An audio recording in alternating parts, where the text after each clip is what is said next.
অবশেষে আমি দূরে সরে এলাম। তোমাকে আর বারবার ভালোবাসি বলে বিরক্ত করব না। তোমার কাছে যাওয়ার জন্য কখনো বাহানা খুঁজব না। অভিমানে তোমায় আর ডাকবো না।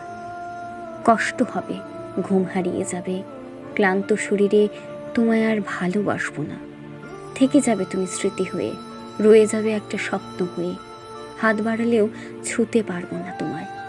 দূরত্ব থাকবে আমাদের মাঝে। অশ্রু হয়ে ঝরবে তুমি নিউ নদী রূপে। তবুও তোমায় ভালোবেসে করবো আরো ভুল। ভুলতে হয়তো পারবো না, ঠিকই মনে রয়ে যাবে। তবুও তোমায় ডাকবো না কাছে, একটু মানসিক শান্তির অভাবে।